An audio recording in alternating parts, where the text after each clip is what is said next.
All right, so basically, guys, this is the hype. This is episode 12. By now, I'm sure most people have figured out how this show works. Just trying to get more information, mostly about the NA scene, but maybe that'll expand later. What I've been doing with the last few episodes, including this one, is just talking to the teams about the upcoming ESEA LAN. So it's very focused on one specific topic, whereas most of my episodes in the past have kind of like ranged.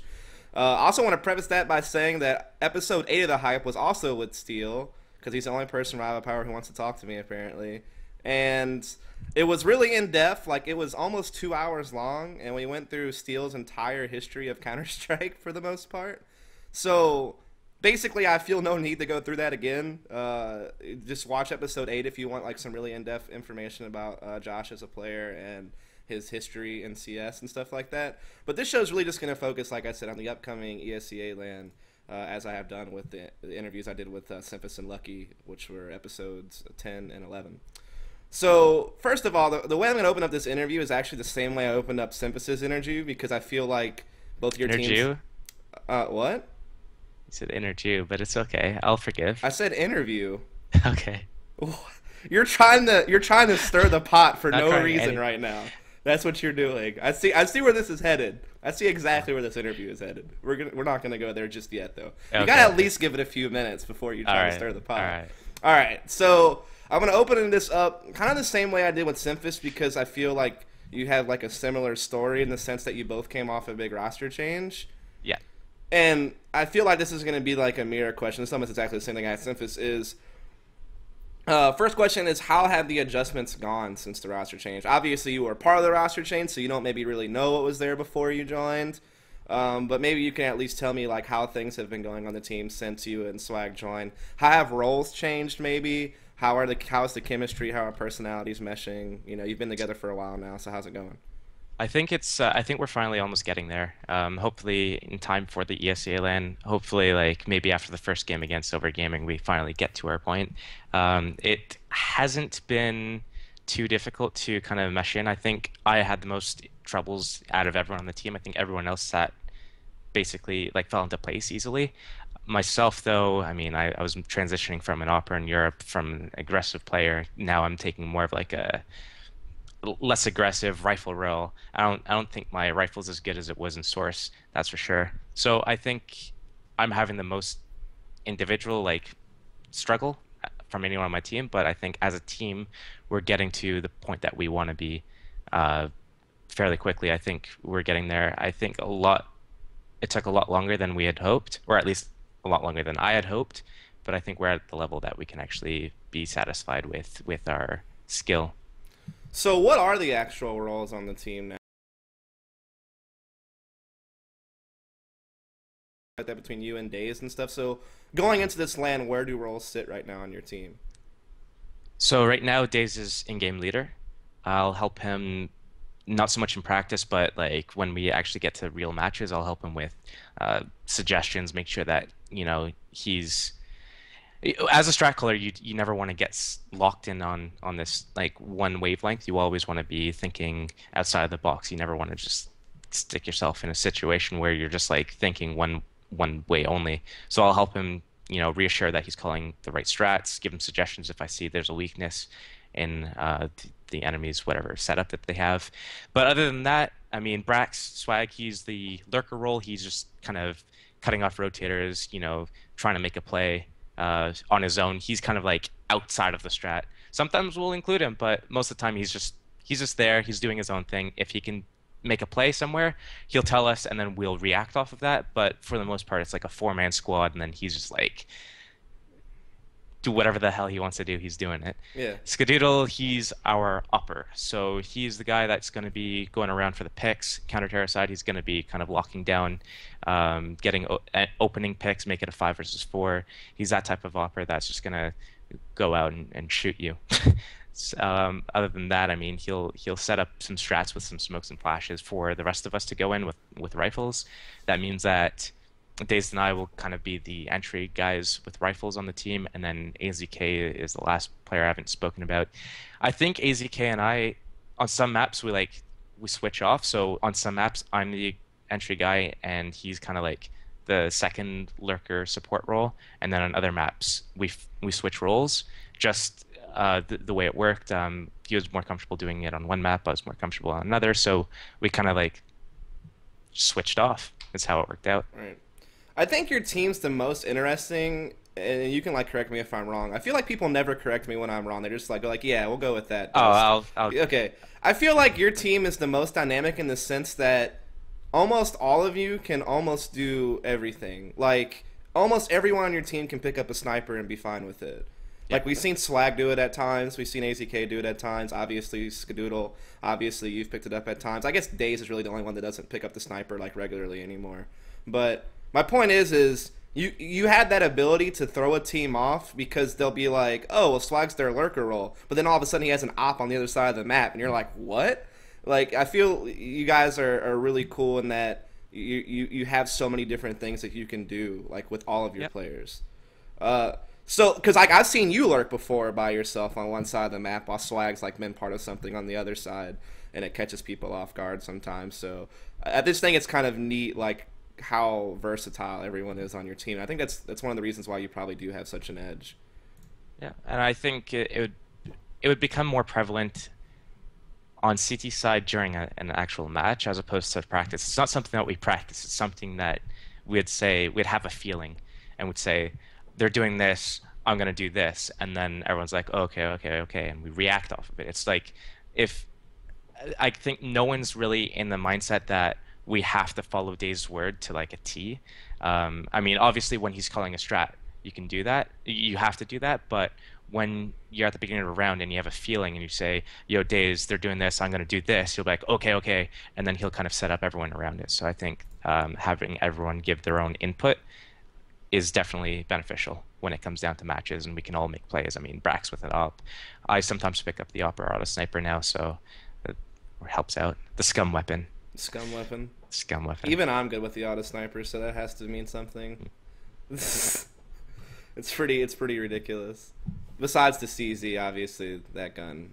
If it just had a scope, it would be the most unreal gun in the game. You don't even need a scope. You can snipe people with it. Come on. I- Come on. I'm not good enough to do that, I guess. Mm. You know, but yeah. So my last question that is in regard to team roles before I move on is you brought up the point that, you know, Daze is bad to in-game leader. Obviously, you kind of were for a bit. Why have you guys been, like, doing this, I guess? Like, why has it been that you've been in-game leader then back to Daze? Like, why y'all keep making the switch? Well, we only made the switch once, and that was earlier on in the season. So when I moved back to Canada and I had first joined the team, I was in game leader. We switched that after our Dust 2 ESEA match against Complexity, the regular season match. Daze just asked me, he's like, yo, is it alright if I call again? I said, yeah. I think he wanted to kind of, just because the team was new and we were kind of like settling in with certain roles and tactics, I think he wanted to kind of just like get us on the right path and then pass it off to me later is a possibility, like pass off in-game later to me and then have him just like give input. That's a possibility in the future, but we haven't spoken about it. It's nothing that we've talked about. It's nothing that we're like eager to kind of pass over. I think right now we want to keep consistency and just make sure that everyone's kind of comfortable with all of their roles and all the tactics. Right. And if it means that we're going from, ESEA and then we're going to ESWC and then, maybe we qualify for ESL ONE rather, sorry. Then, maybe it makes more sense to keep DaZeD the in-game leader the entire time. It's nothing that we've talked about. It's just something that we can do. Yeah. We have the ability. We have 2 in-game leaders on the team, so Right. It wouldn't be too far-fetched. But I think at the moment it makes more sense for DaZeD to be. And I think like in the heat of the moment, it almost doesn't matter. Like you said, like when it comes to a real match situation and things are happening, everyone's gonna speak up anyway. So Yeah.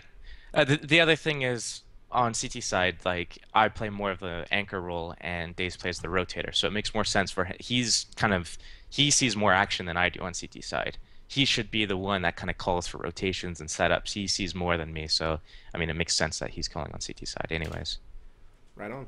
So my next question is somewhat related to all we've talked about. So I asked Simphus this question, Okay. and I'll kind of tell you his response, and then you can respond to that and make your own response. But I basically asked Simphus a question along the lines of, why is it that since the roster change that we saw, or the trade, whatever you want to call it, that Complexity has struggled to be consistent, whereas it at least appears from match results and stats that iBUYPOWER has improved and done better. Now, Simphus's response was, well, basically, if you remember correctly, when we first picked up Swag, we also weren't doing very well online and struggled and like got third, fourth seed going into that ESEA LAN in particular. So it just takes us more time to adjust to something maybe. Yeah. And he also made the comment that I don't think. I mean, while I think iBUYPOWER has kind of stayed the same, not necessarily gotten better, while we have just gotten worse. What are your thoughts on why Cole has appeared to struggle where you guys have done really well since your roster change? So I touched on it when we did the hype episode, where I think that Cole kind of downgraded picking up their next best, I guess, option. And I think that they have a major problem just because they don't put in the time that they need to. They aren't practicing as much as they should be. I mean, I know nothing was at E3 that kind of affected them a little bit there, but it stemmed before that. Before that, they weren't practicing as much as they could have or should have been. Whether that be real life commitments or what, I'm not sure. That's not for me to discuss. But I know that for us, I believe that we have been getting consistently better. Like there's been a trend. Like we've been steadily getting better. Just with our scrim record, I think we're 27 wins and 0 losses this month. So I mean, we are getting better. We see that our terrorist tactics are stronger. Our CT holds and rotations are better. So we're always focusing on improving, and we're trying to play every night. Like we're on every night, and we're looking for games every night. And it's just, I don't see the same kind of commitment from Complexity. I think that's where the major like disparity is between the two teams. I mean, do you feel there is a major disparity? Like, how far ahead or how much of an edge do you really think that you have at this point? I mean, when I say like major disparity, I don't mean And like like practice time. exactly, that's what I mean. Like we're on every night. You'll see if you look at our scrim records, like there were a day here or there where we didn't get on, and that's because like I had a real life commitment one day, Brax had a commitment on another day. Like one of us can't get on, and then we say, you know what, let's not play with the ringer, let's just play the next day, whatever. So I think that us having a more consistent practice schedule is more beneficial for us than for Complexity to just play whenever, however often they play. I guess it's like 2 days a week on average or something. Maybe it's more or less. I haven't really looked into it too much. I just know that they need to practice more if they want to have, if they want to maintain the results that they used to have. That's for sure. Right. So my next question in this whole iBUYPOWER Complexity comparison, Yep. we'll start off with SoCal LAN, Okay. because historically, even if you guys have been like a toss-up online, of course this is before your time, so it's like hard for you to even like focus on this part, I guess. But historically, even when iBUYPOWER used to be like Curse way back when, like when the roster was completely different, and just throughout the evolution of North American CS, it was always a toss-up who would win online between like the iBUYPOWER like team and the Complexity team, or Quanic, or whoever, you know what I mean? It was always a toss-up. But when it came to LAN, it always seemed like Complexity was doing better. I mean, they were placing top 4 at DreamHack Winter, top 8 Yeah. at Katowice. They were placing second at ESEA LAN. It was like, okay, so Cole is still probably our best bet, even if online they're kind of losing matches to some of their rivals. Well, it almost seems like the tides have almost turned, right? Because iBUYPOWER beat them last ESEA LAN in the lower bracket final, and then went on to beat Titan in 2 different best-of-3 sets. And so it's like, okay, well, iBUYPOWER is starting to perform on LAN now. And then obviously you had SoCal LAN, where you also got Cole as well. But obviously there was all kinds of issues with the SoCal LAN, and like it went into like 5 o'clock in the morning or something, and there was internet issues and inventory Steam issues, or I have no idea. Simphus kind of talked about not being able to equip certain guns in their inventory or whatever, and that affected things. My point is what are your thoughts on SoCal LAN? Can we draw any conclusions from that on y'all's head-to-head matchup? I mean, the cash match that we played against Complexity came down to overtime, which we lost in triple overtime. So I mean, it was a fairly balanced match. It went back and forth a bit. I think at that point we we hadn't practiced cash that much, and like I had just been switched from Montera's side. I was, taking middle control. I was doing what AZK was doing, and AZK was doing what I was doing. So I was just put into a different role where I'd be basically the guy over at B putting pressure, looking for a kill. And that's something I'd never done before. And going up against Hiko, who's the B site player on counter terror side, he just killed me every round. Like straight up. I honestly didn't know what the fuck I was doing. So he just killed me every round, and I think that it cost my team a lot of rounds. So I think Cash was more like me fucking up individually for my team, and then that's why we ended up losing in overtime. But when it came down to the later matches, which is Dust 2 and Inferno, I mean, we locked things down. We had more preparation on those maps. We were more comfortable on the maps. I mean, you can say whatever you want about the time of night or day or whatever and inventory, but I mean, we had the same issues as well. It was like it was a week after I moved back from England, and then I was going to West Coast, so I was already jet lagged, and then I'm getting used to, 5 hours behind, and then suddenly I'm going another 3 hours behind. It's like, what the fuck's going on? I was passed out an hour before the match. Like I was completely knocked out, and I had no idea what was going on. So I don't know. I think it was just down to I don't even know what the question is anymore. Can we Something draw about any conclusions from this event as far as how y'all rate head to head on land? I think I think at that point, which was close to 2 months ago, we might have been like really balanced, really even.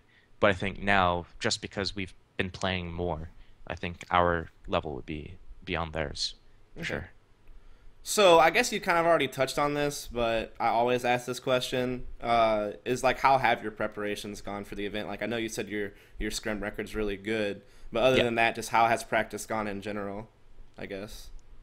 So because it's like impossible to get practice these days, what we'll do when we go into practice is we'll have a certain concept idea or tactic or setup that we want to kind of drill ourselves, make sure that it works in like a real situation, make sure that we kind of tweak anything that like timings, things like that. So we'll go into a game and then we'll try to like because it's the only practice we can get, instead of playing to win and kind of adjusting on the fly, we'll just use whatever games that we can get to kind of practice certain specific goals. So whether it be a new tactic on Terra's side that we want to just like run over and over, even if the enemy team stack like 5 CTs in A bomb site and we keep doing our A hit just to make sure that the smokes are landing properly, the flash timing's working, certain players are peeking out first. We need to kind of just practice that. Um, it's not as ideal as European teams. I mean, European teams, when I was in Europe playing there, you have to book practice like a night in advance. You book like 3 maps against another team, and you'll basically play like 5, 6 maps in a night, starting at 6 p.m. or whatever. Here, we get on at 8 East, and then we'll wait until like 9:30 before the first team wants to play against us, and then we'll play them for we'll say like 3 maps, and we'll end up playing one.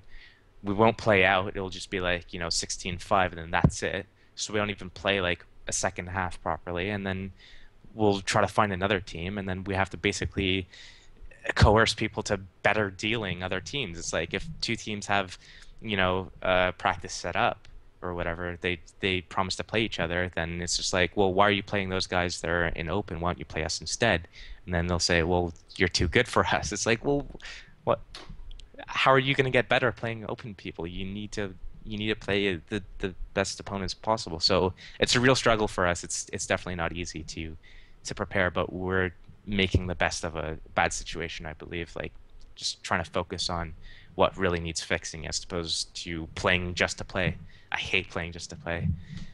Right. So this once again, I brought up this topic with Semphis because, and I'll preface it the same way I did with him. Is it almost seems like before every single event, I kind of hear the same story where like practice is hard to come by, Yeah. and I mean I don't really know whose fault it is. Semphis suggested it's because people kind of rely on that as like their their kind of go-to for what they should be worrying about, I guess, as a team. Um, so I guess my root question is there a solution to this problem that has been described for years about top teams in NA not being able to get practice before events like this? The problem is that there's two leagues right now. Before SIVO came back this season, there was one league, ESEA. What happened during ESEA is what people practiced for. That was the only reason people practiced. There were no other leagues to play for. There were no other tournaments on land that people played for. So basically, you have a team during the regular season. They practice that map of the week because it's only one map. They play that map nonstop, for 7 days. They play it like, 5 times a night. They overplay the crap out of it. Next week comes, they don't touch that map until playoffs. All the teams that make playoffs, they'll continue playing. The teams that don't make playoffs, they're done. They're done. They go on break, they disband, they do whatever the hell they do except for play. They just don't play. So when you get to playoffs, you'll have the main playoff teams, which will give you practice. But once it comes down to that, they keep getting eliminated. Once the main playoffs get like all the way to the finals, you'll keep seeing less and less teams to play against. Same things with Invite. Right now, there's 4 teams that are playing. Us, Complexity, Mediocre Gamers, Mina and Juma, Open Equals Free, whatever you want to call them, Netcode Guides, and then you can add Exertus in there, which is Warden's team. They're the only team that I guess never good enough. So like they're not even a real team as of right now. They were a team last season, but they're rebuilding. Right. So those are the only teams that you'll actually find to play. And even then, it's not consistent, and then they'll want to practice certain maps. I think what needs to change is, well, first of all, there needs to be more LAN tournaments. There needs to be another league, so SIVO operating, that's good. Maybe an off-season tournament. So when there's this period of downtime for the month or 2 months or whatever that you have between the end of regulation season towards like the beginning of the next season, there needs to be something in place where teams have something to play for. Right. Teams have a reason to play, and teams have a reason to play more than just one map. I've been saying for years that ESEA needs to start doing best of 3 for Invite, best of 3 veto. Like, it's the only thing that makes sense. It's the only way you're going to get teams practicing a multitude of maps. Right now, playing one map for an entire week and then not touching it for another 8 weeks, it's terrible. It's terrible. When we actually play against European teams and we get fisted, we wonder why. Why are they pummeled? Well, it's because they practice every map every day. And we play one map for a week and then don't touch it for another 2 months. Is that a North American thing in general, though? Because SIVO has the same exact structure. SIVO has the same structure for the professional division, as in it'll play a map of the week. But what SIVO was doing in playoffs is they were doing best of 3 veto. So right there, you have to play other maps. Like, you can't just practice one map. You have to practice, 3 to 5 maps. Were they doing that with their amateur divisions too? I'm not sure about the amateur division. Because I mean, the professional division was kind of like there were a lot of teams playing in it, so right. you could find practice while CVOP was going on. But I think having SIVO and ESEA running at the same time didn't help. It's like, okay, there's 2 leagues, cool, but it's happening at the same time. If CVOP was going during ESEA's off season and there's something to play for, that'd be a completely different story altogether. Right. But that's not the case. Well, you mentioned more LANs, and I feel like this summer there is actually kind of a lot. I mean, you have ESEA, Irongaming, Vegas, ESWC, Fragdelphia. It's just, but then people's complaint are it's not economical because the prize money's not high enough. Okay, so SoCal LAN was nice. I mean, it was the second event run by those people. It was in SoCal, which has a huge demographic of CS gamers. I mean, of all the places in North America, SoCal, or just California in general, that's where you got the most population density.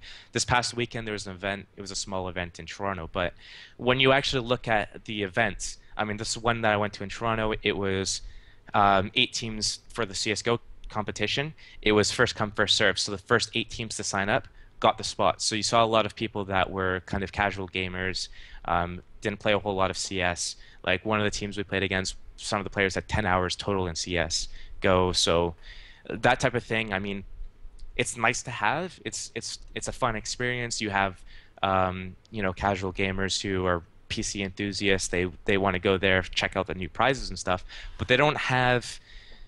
There's not the competition that you need to kind of like push competitive CS further. It's more of like a half casual, half competitive event.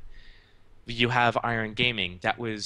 They gave 3 invites out to European teams, and then one of the invites out to Exertus. It's like, well, what if we want to go, or Complexity or whatever? It's like, well, you can't go. Why not? Can we not play the qualifier? No, the qualifiers for amateur teams only. So we can't play the amateurs, which means that we need the invite, and then the invites went to Nip, Navi, and Virtus Pro, or maybe one of them didn't get the invite. I don't remember what happened Nip there. and Navi and Exertus are the only 3 pro teams I know of going. Okay, so I think I was actually going to ask you I if y'all were going, so I thought you might be, but I guess not. we got the invite on the 18th. We had already bought the tickets for ESA LAN. Switching the tickets would have cost like 2 grand. It wasn't worth it for us in the end. Like we were ready to go. I think we were planning on going actually. I don't know what happened specifically. It's not like my department. Obviously, I'm a player. I'm not there kind of Yeah. talking to organizers, getting us invited to tournaments. So, um, I mean, I don't know what happened there, but I think Nip, Navi, and Virtus Pro were initially invited, and then I think Navi, I guess, dropped out, and that's why it Virtus opened up Pro to dropped out. Virtus Pro dropped out, which means that, there's space for another North American professional team, but I mean, there's not enough time to kind of. We're in Texas next, in a few days from now. Yeah, I think It'd make more it's sense for us to stay there and then fly home than it does to fly home and then fly back there, a few days later. It yeah. just doesn't make sense. I'm So, probably gonna shoot my ability to ever get hired by Irongaming in the foot right now, but yeah. I think it's absolutely ludicrous that they didn't invite you guys from the start. Because the way it was described to me, because I've been in touch with Irongaming, because I think you maybe even remember this. I was trying to get in touch with you guys about doing like show matches and stuff like that for Irongaming, like as like promotional events to kind of get their name out there before the Yeah. actual big event happened. Which Yeah. I'm still waiting on a response for, by the way, on whether that's ever going to happen. The land's in 2 weeks, so anyway, but yeah, I think I know they were trying to do more of an amateur thing, and that's totally fine. Mhm. But their goal from the start, from what they told me, was to make the grand finals like a big pro-am event, which would theoretically mean that you would have like all your top pro teams from North America, and then yeah, I Yeah. guess was kind of a bonus that the Europeans were going to be around to invite them to. Absolutely, go for it. I would love for you to Mhm. do that, but. Then, like from what I understand, the only North American pro team that's going to be there is Exertus. So they kind of screwed up that whole goal that they had, in my Yeah. opinion. So I don't know what happened either, man. I'd love to know myself. It's just so going back to the original topic as to why we got here. Iron Gaming, that's a that's a tournament that none of us are playing for towards. Exertus, okay, but Exertus, they're local in Texas, and they didn't qualify for ESA LAN. They got the 5th seed, or 6th seed even. Then there's the Reliable Gaming LAN in Vegas the following week. That was advertised as like a 10K prize pool LAN. A few weeks ago they came out and saying, "Oh, it's not 10K, it's 10K if 32 teams sign up." Right now we have 3 teams signed up and paid for, and a list of 15 other teams. iBUYPOWER being on that list, and it's like I didn't even know that we were talking about it. I honestly had no idea. So I mean, that's another thing out of the equation. ESWC qualifier in Montreal. I mean, I don't know how many teams are able to go. I don't know how many teams are currently set to go. My team's going for that, so that's going to be good. Well, I'm glad That's you actually confirmed that because there's a list of yeah. 4 confirmed teams, and only you are confirmed of that We're list of 4 we're teams. going. Well, Okay. as far as I'm aware, we're going. I mean, AZK lives pretty much local to Yeah. it. He lives. I don't know if he's in Montreal or Quebec, but Right. he's like within 2 hour drive. My flight's like a 1 hour flight or 6 hour drive, so it's not too bad for me. I think the most expensive trip would be for Days, who's coming from SoCal all the way to Montreal. But to basically win a trip, expense paid trip to ESWC in Paris, it makes sense for us to go to this. Right. It makes sense for any team who is thinks that they can win to go to it. Well, see, I mean, that's the you problem. spend $1,000 to Yeah, get there, or $2,000, whatever, and you get like a $6,000, $8,000 trip paid for to Paris, where you play against right. Europeans representing the continent. I mean, that's something to play for. Well, right, but see, here's the problem, and this is like the issue I had when I did Lucky's interview yesterday. Was like, because I'm asking every team this. Is like, what's your plans after ESL LAN? And the response I get from Lucky when I ask about ESWC for Netco guys is like, no, we're not going to that. It's not economical. iBUYPOWER is going to probably win, so it's going to be worthless for us to spend all this money to go to the event and then not get anything. Because there's no second or third place prize, right? Like, There's no it's just, population. Yeah. you win the Paris trip or you win nothing. And, like, you just wasted your, well, I guess you didn't waste your points. Like, you got experience out of it, right?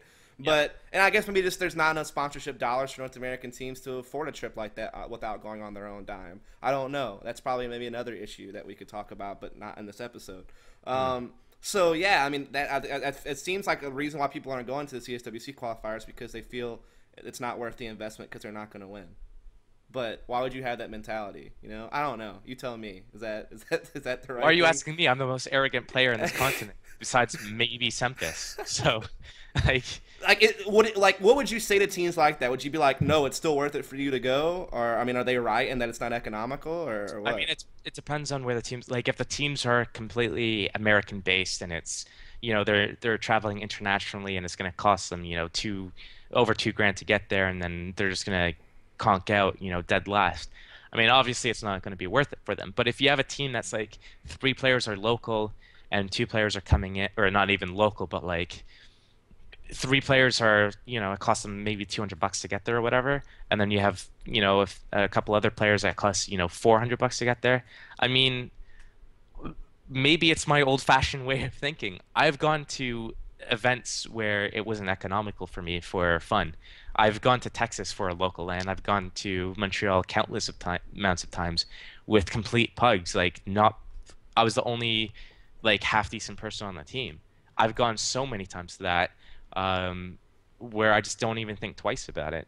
So I think there needs to be, obviously it's not economical, but I think there needs to be more of just people just don't, I guess, don't care about being at the top, or I spending money to be there, or I don't know what it is. Like, I've gone to Copenhagen games in Paris without sponsors. It's like, I don't know.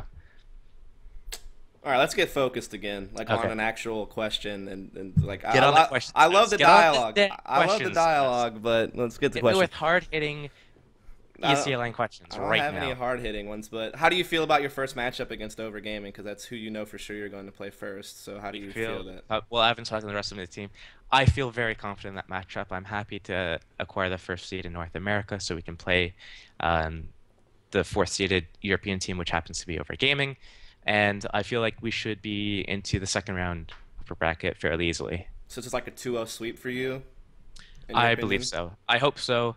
I hope I don't jinx it right here, but that is my goal. That is my plan. That's my hopes. What do you know about them? Because I don't know a lot about them, if I'm honest. They are ex-Wizards, Right. and they are what I deem to be like more of a mid-level team. They're kind of circulating around European events, but they've never like made a splash. Right.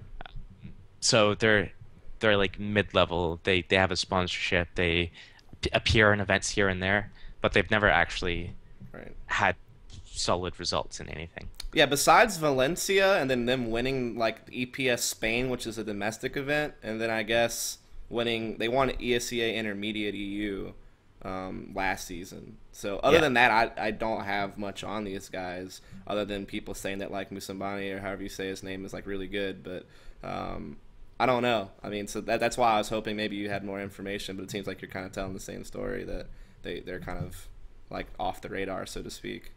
Well, I mean, when you think of top teams, you think, Right. Virtus Pro, Navi, Titan, Lemon Dogs, SK, all these teams. You never say, "Oh yeah, Overgaming."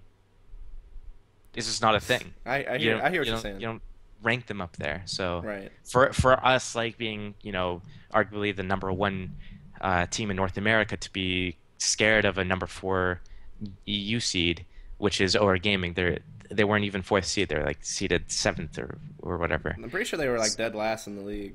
The- Maybe that's, or maybe they're like only ahead of a dead team or something like Right, that. right, Like my point being, we can't be scared of them. Like right. if anything, they should be scared of us. I get your point. No, I mean it's a good point. I Yeah. mean it's the best draw that any North American team could have gotten in the opening play. So like Yeah. all the other teams have it pretty rough, to be Well, you honest. mean like complexity facing the first round? That, I mean, maybe they'll get a map again. They keep getting maps against NIP, so maybe they'll get a Yeah. map again. We'll see. I feel bad for Netcode. That's gonna be a Against Virtus grueling. Pro. That's gonna be pretty grueling. Yeah. Yeah.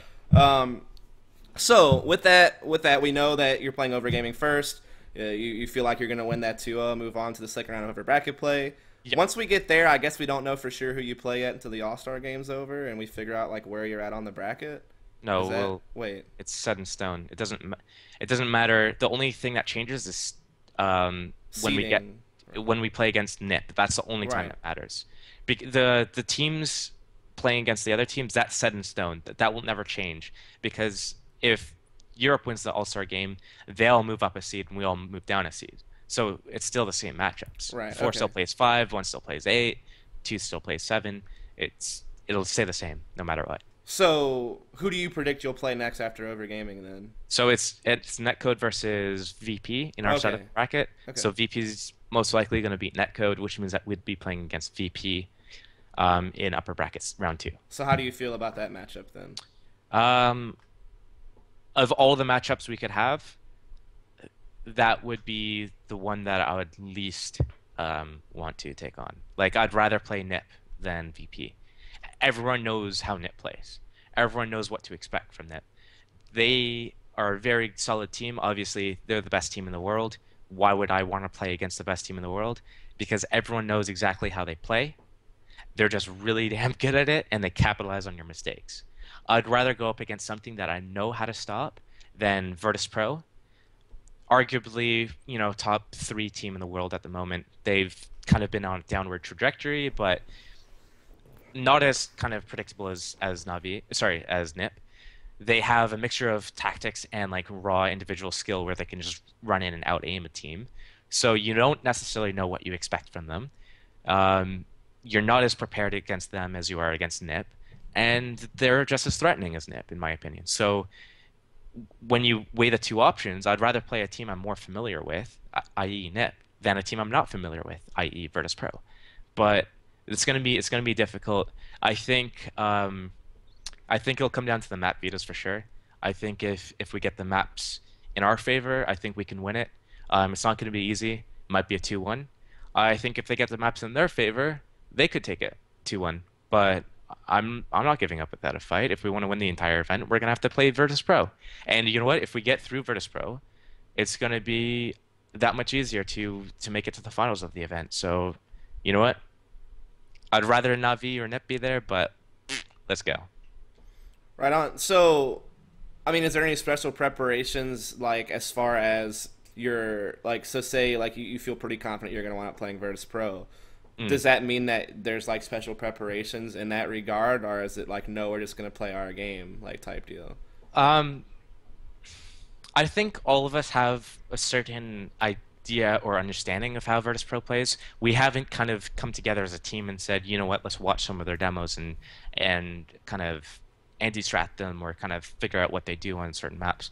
There's still time for that. I mean, it's only Tuesday right now, so we have tonight, we have tomorrow, and then we have Thursday. Like I leave, early afternoon. Maybe I'll take my laptop with me, throw some of the demos on my computer, update CS first, and then watch those or download some VODs or something, and then watch some of the games while I'm on a 3-hour flight or something like that, or just waiting in the hotel or whatever the case may be. So there is still time to prepare for Virtus Pro, but I think that you don't want to do that like 2 weeks ahead. You want to kind of practice your own thing leading up to the event, and then when you have like downtime, when you have periods of traveling, that's when you kind of study the demo and then go to your team and say, hey, I was watching this and I saw this trend or this trend.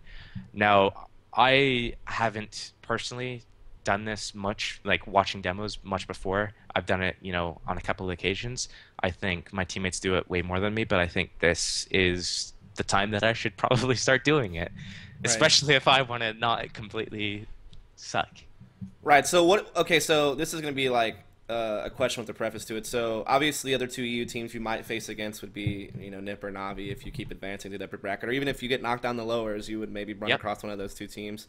I know you released a blog recently about the Nip versus Navi set from Yep. DreamHack Summer. Are little things like that helping you already just go ahead and prepare for those two teams going in the ESL lane, or is that Um, more of just like a fun thing to do to help the scene out with content? Again, it was more for content. Like, I'd actually fallen asleep during the finals of DreamHack because I was up for so long, so I had to actually rewatch it to see what actually happened. But with those two teams, like Nip and Navi, you already know how they're playing.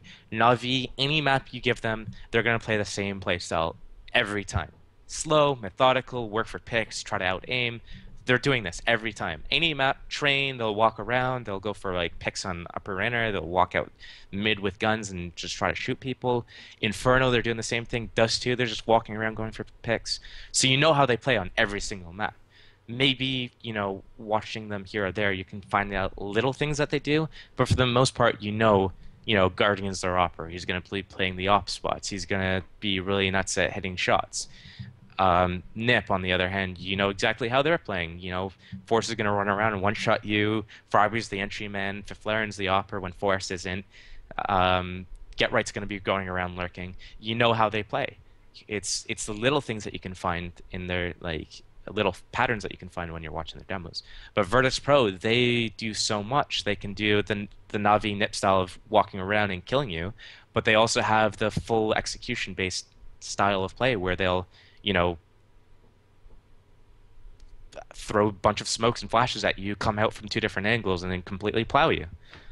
So So, Virtus Pro to watch Virtus Pro is much more beneficial than to watch Navi or Nip.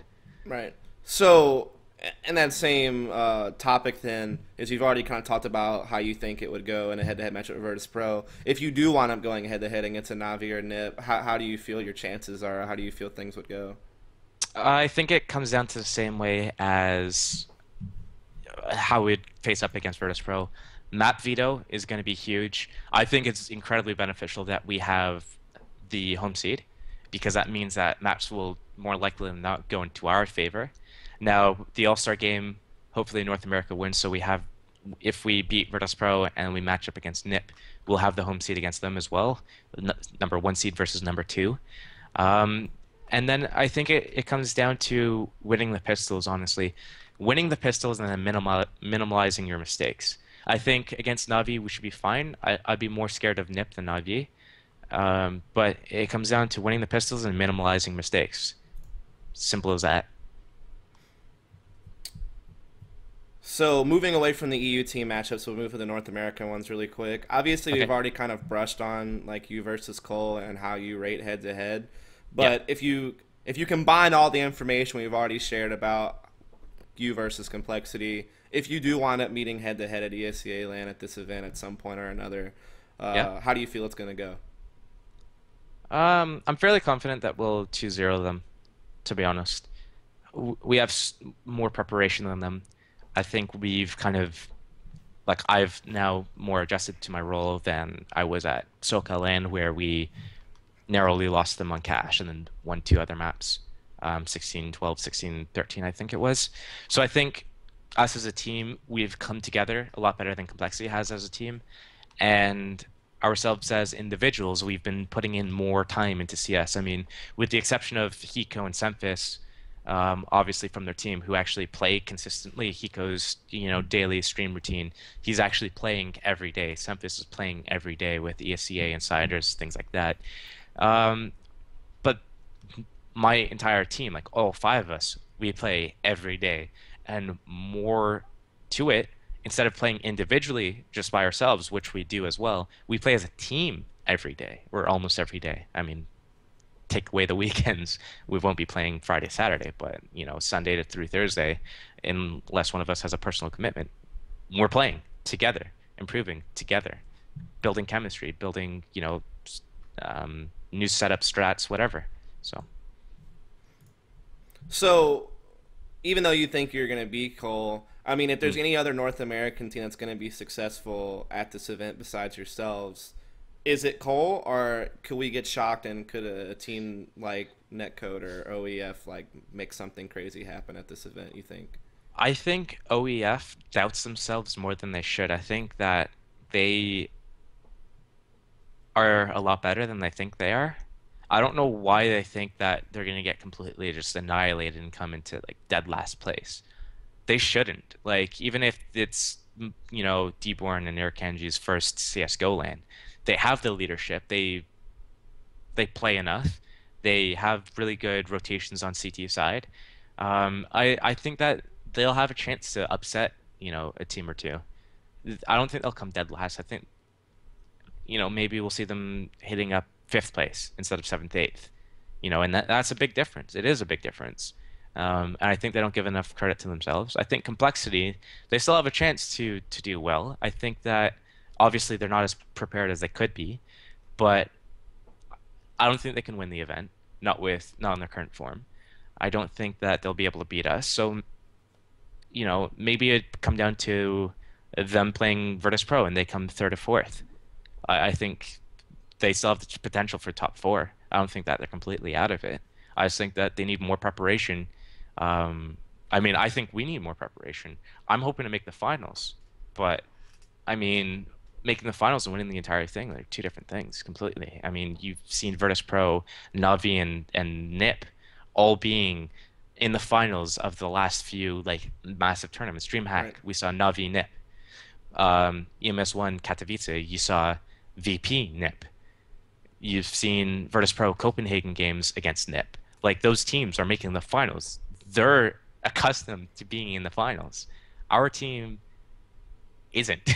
Like we have SoCal LAN and they won ESEA LAN last season. Right. I mean, the last time we saw ourselves, at the forefront of, international CS was, when I was playing on Dynamic with AZ Kane Source, and when I was playing on, Torqued or Check Six with DaZeD in Source. Like we haven't. I mean, Swag, he's been international. He's come like top four or whatever in CS, but he hasn't been to an international finals yet. This is going to be the first international finals for arguably any of us. So it's completely different than just playing like a domestic finals. It's a completely different story. Right. So Granted, though, I do want to add in, it is much different being like in a hotel conference or whatever room than it is to be on a stage with shitloads of spectators cheering and chanting or whatever, yeah. lights blaring all over the place, cameras up in your Yeah. face. Much different experience. Yeah, ESL But LAN's probably the calmest international event you could ever attend. it's the calmest international event, but it's still you're playing against a top Right. team under such high levels of pressure and stress. I don't care who the hell you are. You can be Superman. Right. I'm sure Superman's still like, oh shit, dude. Yeah. I would just point out that I would say with really good confidence that environmental issues will not be a factor at all at this event, as maybe opposed to other events where you have like music blaring and like crazy Yes, shit happening. exactly. You don't have to deal with any of that at DSA Land, which You is do not. That's great. But you so. do have the tablecloth that you have to deal with. Your mouse pad slides around the table when you move your hand, which you have to deal with, You're like which is the equally as annoying. you are no one has liked the table. I don't like it either. I have asked if it can be removed in the past actually, and I've been shut down because obviously I have no power. I'm just a commentator at the event, but I feel your pain and I have brought it up like thousands of times, and I wish I could help you, man. I do with that because that is probably single-handedly the only problem maybe with ESEA LAN is that one thing, tablecloths. Is this Yeah. the only event that does that, by the way, out of all the events you've played at? Or has Um, another event done it before? Because you're definitely not the only person to complain about this, that's for sure. I think it might be the only event that I've played at that had tablecloths. I can't. I can't think of another tournament that had a tablecloth. No, there's.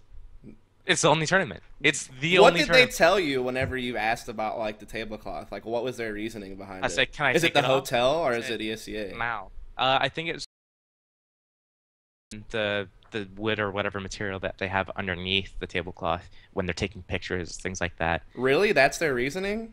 I don't know if that's their reasoning. I think that's what their reasoning Oh, is. okay. But I'm not sure. I'm not as I thought correct. it was the hotel's policy or something, but I didn't I mean, know. it's been at multiple different hotels. We had it in the fucking Hellish Shrine in season 4 and 5. Like, and then Arbalete Cup. Like, I don't think it's the hotel. I think they do it Hmm. because it looks better on camera I've than seen in the past though, like some players have like still rolled up the tablecloth and like stuck their shit underneath it or something like that, and like tried to get around it. So I don't know if that's like I a haven't personally seen possibility. it, but I'm thinking of like just cutting a hole in the tablecloth and putting my mouse pad where that hole is, just so that my mouse pad doesn't slide around. Because that's the most annoying thing you can have. Like you just slide your mouse pad, then you have to take your hand off your keyboard to readjust it, and as you do that, someone just flies around the corner and kills you. It's like, fuck! So I feel your pain, man. I'm sorry.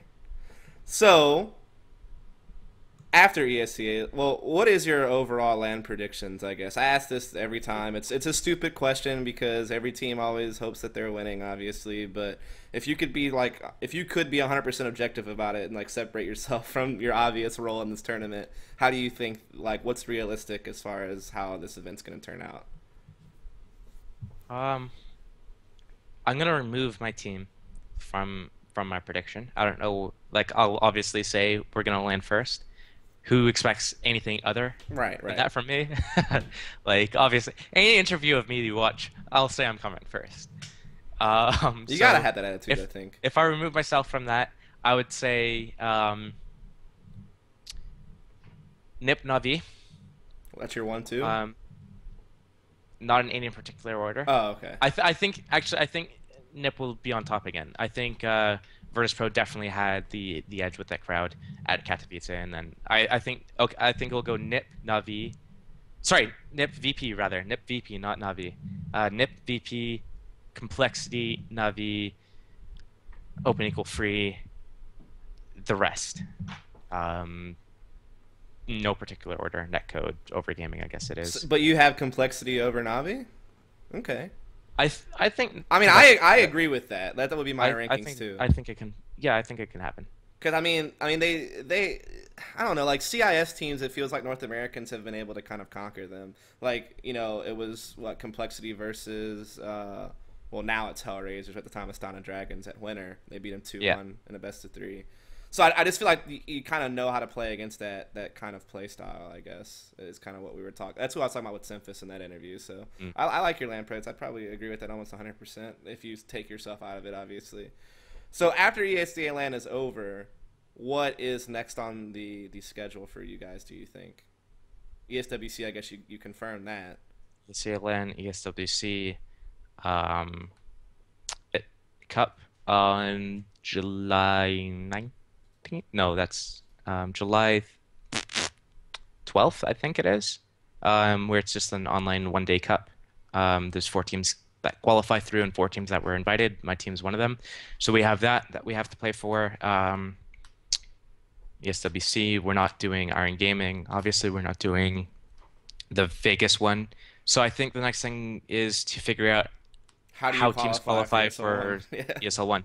I think that's the next step, and then after that, I mean, we'll see the resurgence. You know, ESEA will start its next season. SIVA will start its next season. So I think What do you think if about there's Sivo Land, by the way?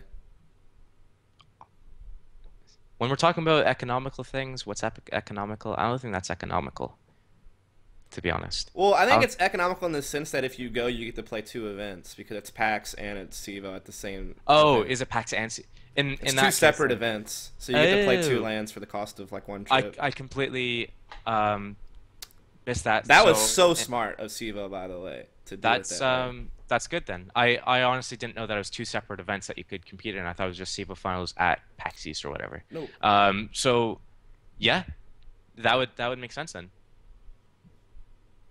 awesome. Or is it GXL, not PAX? I think it's I think it was GXL. I think it was GXL. Yeah, I don't know what I was. I was like DSWC. That was at PAX one year. Woo, PAX. Let's go with PAX, but it's not PAX. It's GXL. My bad. My bad, Sivo. My bad, GXL. PAX got a freebie insert there. Anyway, um, so ESWC, I mean, I don't know who you're going to play against there because it's up in the air. I think Cole wants to go, but I guess it's not 100% confirmed that they're going. I think Area 51, maybe? Yeah, maybe. Like I said, they said we have 4 confirmed teams, and Yeah. then it was funny because they announced those confirmed teams, but the day before I was commentating a match with Warden on the ESCA channel. It was like the Yeah. Open Grand Finals, and he's like, "Yeah, we're not going." But Yeah, then yeah, like the day later, it was like Exertus is a confirmed team for ESWC. So I don't know if like Exertus changed their mind and maybe they are going, or if ESWC has like bad information about who's confirmed and who's not. I don't know. So far, you're the only team that I know 100% is going. I mean, I feel pretty confident Cole will go as well, because they're all local. Like every single one of them like lives right there in Montreal or right by it. So those are the only 3 teams I can confidently say are going right now. But hopefully, I really hope more teams do strikes. I think it'd be a really cool event, as far as like good competition and stuff like that. They're actually still talking about tournament format. I'm actually trying to make it as best as possible, like with my suggestions for format. Ooh, what are your suggestions? I need to know. I mean, I'm just emailing them back and forth, like saying, "Hey, you should like, I personally don't think that this needs to be best of 3 all the way through for an 8-team tournament that's over like one Is it or 2 group days. stage, or No one knows yet. if it's not group, best of 3 double elimination is the way to go. That's what I said, unless they do group. And then I said if you do group, and then do a single LM best of 3 after group. Because there's no way to fit double If LM best. if it's 4 teams, you have to do double elimination, best of 3. It's the only way that you can Oh do it. yeah, You can't do groups with yeah. 4 teams Right, groups. right. You can't make I it through agree. I finals. think their biggest issue is like logistics, like how many computers they have available, things like that. I don't know. I'm a peon in that. I'm not even really involved in that. I just like happen to know someone who like I know Pex, and Pex is announced as the CS:GO tournament director. Yeah. And then I think Miss Harvey is the overall tournament director for the whole ESWC. And so I've just been like chatting with them. Like I have no real like anything like in that. I have no weight. I was just like, hey, like what are you doing for this tournament? Obviously, as like a community member, you always kind of want to reach out to all the events to see if they need help. And so I just happened to like offer my suggestion of a best of 3 double LM bracket, and they were like, yeah, I don't know if we can do that. And I was like, well, if you can, Yeah. you should, basically. So ESL ONE, obviously no information has been released on that yet as far as how North American teams are supposed to qualify for that. There is one spot available that's not Cole, because Cole got directly invited, obviously. But there's one spot up for grabs. Obviously, you're one of the favorites. So this will be the 3rd major. If your Yeah. team attends, you will have attended all 3 majors that there have been. Well, not you personally, but Well, your the team. Yeah, okay. So far, you haven't made it out of groups yet, or your team hasn't. They lose 0-2 in groups both times. Yes. So here's my question: is this a problem with tournament structure? Because I think it is. First of all, not saying that your team would have advanced otherwise, or I'm not trying to make that conclusion. So people out there, don't try to take this as like me being North American bias. I think iBUYPOWER can make it out of groups if they got a better. Don't take that way. Take it as I think it's bullshit that much money is on the line and teams decide their fate by best of 1 matches in a group Yeah. with that much money on the line. What do you think we need to do about these majors? Because Lurb just released a great article, by the way. Let me give a shout out to Tommy. Great article, by the way. 100% agree with everything he had to say about tournament structure and that. What do you think? I think that it was a little bit of both. I think going in as, mid-seed to every tournament isn't going to help a team get out of groups. I mean, they're destined to lose. You have groups of death when that happens. I think that the group format could definitely change, whether it be, best of 3. I mean, it's CS. You can't do best of 1 CS. You start CT side of train or nuke, and you win. Like you've seen, I don't know if it's the same article. Like half the group stage matches are in Inferno. Yep. And it's because it's the most like balanced map that's not Dust 2. Like you'll never see Nuke and Train and thing. You can't have best of 1 CS determine who's the better team. It's as simple as that. It doesn't work. You need to do a best of 3 to see who's consistently better. who's better in a series. Um, Now, with that said, the lineup, the iBUYPOWER lineup, lineups, I guess, that went to the previous majors. I think that it was a mixture of, not having good seed, having bad groups, but also making massive mistakes. Like when I'm talking about minimizing mistakes for ESEA LAN, it's the same thing that they needed to do for those events. I know that when they're playing, I think it was Fnatic on Inferno, they were up. They lost a crucial round or two. It spirals out of control. This game, it just spirals out of control. You lose this, you lose momentum. Other team picks it up. You're on eco. Your money screwed. Other team picks up a bunch of rounds. They end up winning. You're out of the tournament. Just from one map, one mistake, one map, done. So it could definitely change. Definitely, for sure. Yeah, I hope to God it's best of 3 group play than best of 3 double LM bracket based on seeding. That would be the dream. That would be the dream right there if every tournament was run that way. I guess you can't do that every tournament because depending on like the size of the tournament, the logistics that they have, how many computers do they have, things of that nature. You can't always do that. But my God, when there's $250,000 on the line and it's a major, you better figure it out, in my opinion. So hopefully that kind of happens. We also need more mats, for the love of God. Like, yeah, adding in like cash. I mean, just add that at least. Oh yeah, cash isn't at the main. But I guess you so yeah, I guess you have to add more than one map to make it even on the vetoes later. So you can't just add one map in. You'd have to add like 2 at a time, I guess. They need to get like Tuscan to be actually finished. Tuscan, like even Season's been mentioned. Is that viable? Yeah, is that viable though? I love Season in CS or in Source rather. Right. And we saw that at international events as well. All of the European teams vetoed Season against us. Why? Because we played it more in North America. It's going to happen at Contra. It's going to happen at this ESEA LAN though too. I guarantee you, Season's going to be vetoed. Well, EU versus Season and Cash. Yeah. Well, European teams EU versus EU, they'll probably keep those maps around. Oh yeah. But EU versus NA, yeah, it's going to be Season Cash banned almost every single time. Yeah. Yeah. And then I bet. Oh, never mind. I'm not going to get into North American teams and what they'll ban because that's secrets. And I don't even know the answer to that question. I'd imagine most of the North American teams veto Train. Yeah. I mean, maybe last season they were doing the Volcano edition. Like all the European teams have been playing the Valve edition like all the way through. So that's in there. Nuke. I mean, who wants to play VP or NIP on Nuke? It's just not a thing.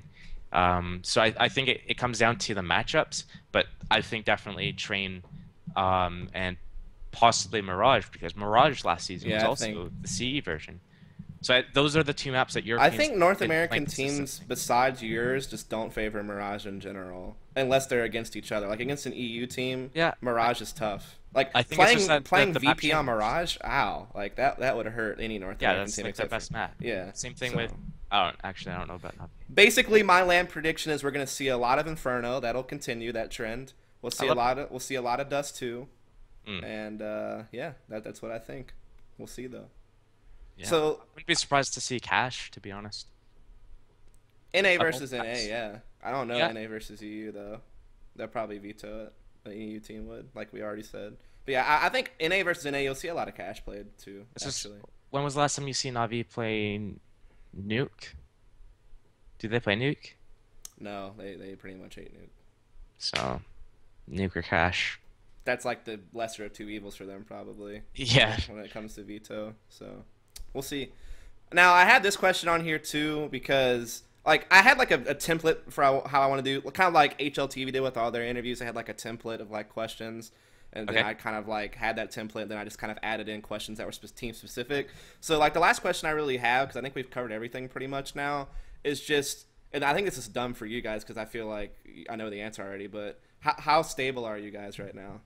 Like 100%, right? Mentally or as a team? Because someone, here's the thing. There was a joke comment made on a Civo cast by DaZeD that was like, we like to make people think here that no one's safe.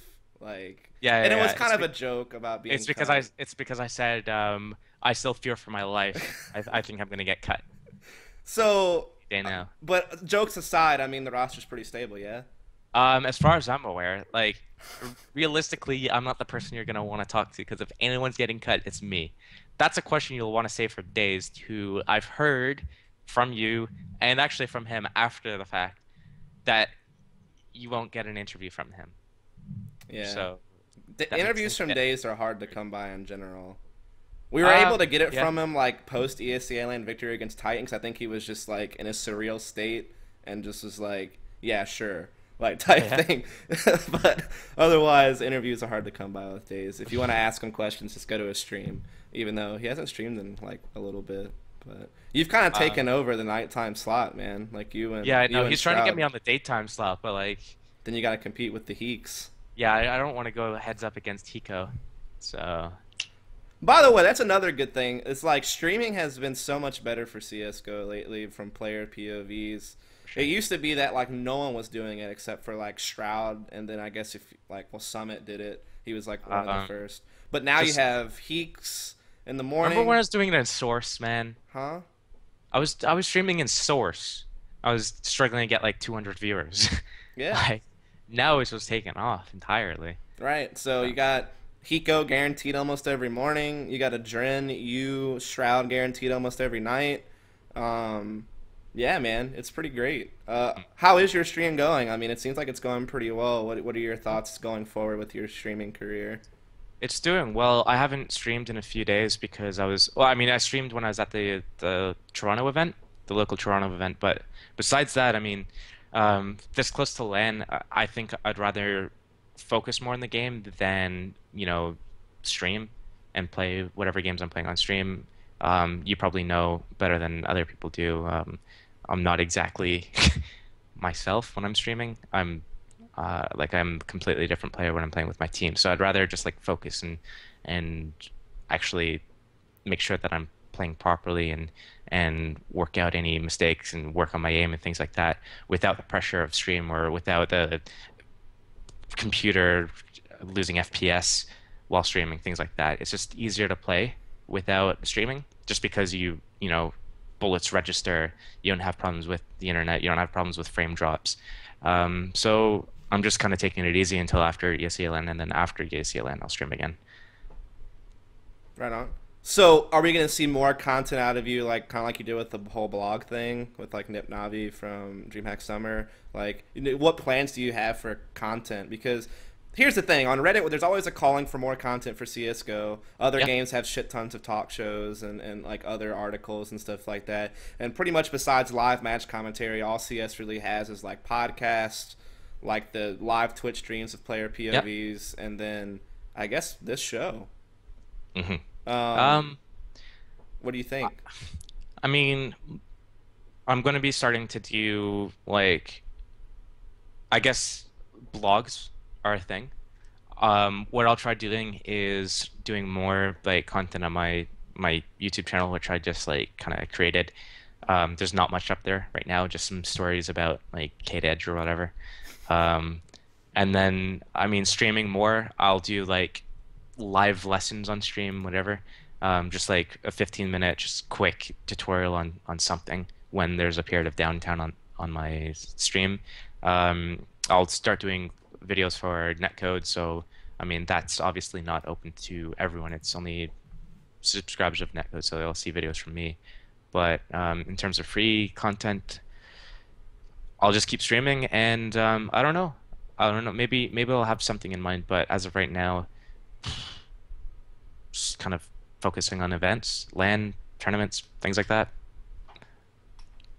I kind of want to, and I was asking, what are your thoughts on this? Actually, I want to get an opinion, and then we're gonna go ahead and cut the interview because I promise you it wouldn't be as long as the last one. Okay. Um, what do you think about like another talk show for CS:GO that's different from the hype in that it was kind of like regularly scheduled, like Live on Three is say, that actually just focused on like the current scene and like news and stuff like that? Would that be a thing that you think would be worthwhile for the scene? It's possible, but you would need people that know the ins Right. and outs of both Europe and North America, whether that be getting a European um, personality and a North American personality on at the same time, and they can kind of discuss their views. But then you have to figure out a time slot. You need to figure out what time you can do it both from Europe and North America, what time's going to get a lot of people. Then you have to have the right personalities for it. You can't just have random Joe Blogs just come in and just be like, "Yo, I'm gonna start out this talk show come and watch me. We talk about CS every week. Like you need like people Right. who are good on the camera, people who are have good views, who are credible, know what they're talking about, follow the scene. So I think it's possible. Do I see it happening anytime soon? Yeah, it would definitely need like a regular panel, like, and like you said, like kind of a representative from like EU and North America. Mostly, it would have to. I think it needs to be like pro players. Like Yeah. personally, like it would be. This would be something that like it would be perfect for someone like you or like another North American pro to kind of start up. I don't feel like I could do it. I'm not that knowledgeable compared to like pro players, but Mm. I just think we do need more content for CS:GO. I think people are right in calling for it, and hopefully that'll come to fruition at some point. But other than that, what do you have for like final comments or shoutouts before I let you go? Shout outs to everyone who watched this and anyone who's supporting us. Um, I'll do a shameless social media plug. So obviously you can see on the screen I'm at Josh Nissen on Twitter. You can follow my stream. That's twitch.tv/steel_TV. And obviously iBUYPOWER and all the sponsors. Oh yeah, I'll just do this. Makes it a lot easier. So we have ASRock, we have Intel, Western Digital, Sennheiser, we have A-Data, and we have um, Derek Impulsive, who's our manager, who makes sure that we're well fed at events, and we have waters, and basically he's our water boy. does he actually help at all though with like keeping you guys straight during matches? 'Cause it seemed like he was a little bit hands on last Uh, ESEA LAN. I don't know what he was like at ESL LAN. When we're at SoCal, he would tap me on the shoulder and tell me something that he would notice, whether that be something about the team focus, about getting people kind of more focused. If it's something about, Days is kind of when he's calling strats and he's going off narrating too much as opposed to he's just taking too much time to call a strat. He'll say, "Yo, he's taking too much time to call a strat. Can you tell him to, speed it up or something?" So he's there. He's paying attention. He's kind of like he's cheering us. Like if I made a clutch or something, he'd be like, "Nice work, Josh," and he would just like pat me on the back or something less like So good manager basically. yeah, he's hands on. Also, like he'll be like, "Do you need water? Do you need food? Are you tired?" Like whatever, and he'll sort you out. He'll go to the store, get a Red Bull or water, whatever you need. Um, so he's a good manager. Yeah, he's hands on. He's there when we need him. So it's good. Right on. Well, Steele, I appreciate you coming on. Feel free to post your links in chat if you haven't already. I know you already like said them out loud, but if you want to post them in my chat, I'm pretty sure you have mods, so you can do that. I do. Yeah. Other I'll- than that, I appreciate you coming on, Steele, and you guys make the show, so I appreciate when you give me your time. And I wish you luck at ESL in the future, and have a good one, man. Cheers. See you later. Peace.